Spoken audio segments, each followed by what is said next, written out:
música sombria e misteriosa. Imagina só, uma imensidão branca, sem fim. Um vento que não só corta, mas congela até a alma. Lá nos Montes Urais, em fevereiro de 1959, a noite era sinônimo de morte. 30 graus negativos. E no meio desse vazio gelado, a primeira peça de um quebra-cabeça macabro. Uma barraca, abandonada. Com um detalhe que simplesmente não faz sentido. Ela foi rasgada de dentro para fora. Seja o que for, o pânico estava do lado de dentro. Eu sou Dante. Bem-vindos ao Cronos e Caos. Nossa história é sobre 9 esquiadores. E olha, não eram amadores, eram experientes, liderados por Igor Dyatlov. O destino deles era uma montanha chamada Kholat Syakhl, que na língua nativa significa, ironicamente, Montanha da Morte.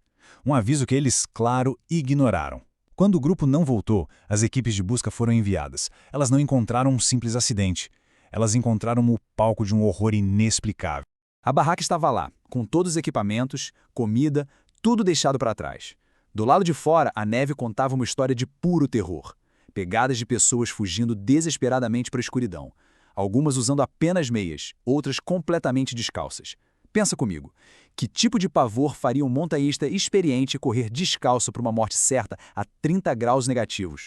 Mas a cena bizarra do acampamento era só o começo. O que os corpos encontrados a centenas de metros dali revelaram?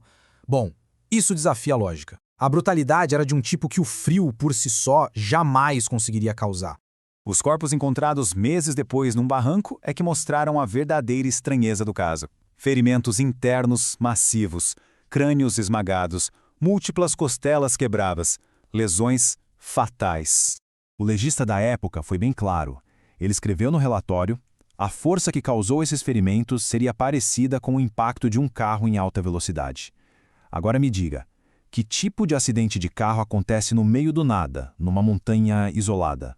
E aqui é que a história vira um pesadelo. Apesar dessa destruição interna, os corpos não tinham um arranhão por fora. Sem hematomas, sem cortes, é como se eles tivessem sido esmagados por uma pressão invisível. Uma força que quebrou os ossos, mas não tocou na pele. E para fechar o detalhe mais grotesco, o corpo de uma das mulheres, Lyudmila Dubinina, ela foi encontrada sem a língua e sem os olhos. Uma mutilação que até hoje ninguém consegue explicar. Não foi um animal, não parece ter sido um humano, foi outra coisa. Diante de um cenário desses, o que a poderosa União Soviética disse? O que a investigação oficial concluiu? Bem, a resposta deles é talvez a parte mais assustadora de toda essa história. Olha, isso aqui não é teoria da conspiração. É a frase exata da conclusão do governo. Eles basicamente disseram: não sabemos o que foi, mas foi algo tão poderoso que eles não tiveram a menor chance. Uma força irresistível. Parece coisa de filme de terror, né? Mas é um documento oficial. E com essa não resposta, o caso foi encerrado, lacrado. Os arquivos secretos. A montanha interditada por 3 anos. A pergunta fica: se não foi nada, se não há culpados, por que tanto segredo? O que eles não queriam que ninguém mais visse lá? E ainda tem mais 2 peças soltas nesse quebra-cabeça. Primeiro, algumas roupas das vítimas tinham níveis consideráveis de radiação. Segundo, várias testemunhas, incluindo outros grupos e até militares, relataram ver esferas de luz laranjas sobrevoando a região justamente naquela noite. Um teste militar que deu errado, ou algo que nem imaginamos. Décadas se passaram. E o silêncio da investigação oficial, claro, foi preenchido por dezenas de teorias. Cada uma tentando e cada uma falhando miseravelmente em explicar todos os fatos bizarros ao mesmo tempo. Falam em avalanche. Mas uma avalanche não explica os ferimentos seletivos nem porque a barraca não foi soterrada. Testes de armas. Por que fugiriam seminus e não teriam ferimentos de explosão? Hipotermia causa confusão sim, mas não esmaga crânios. Cada teoria explica um pedaço, mas nenhuma explica o todo.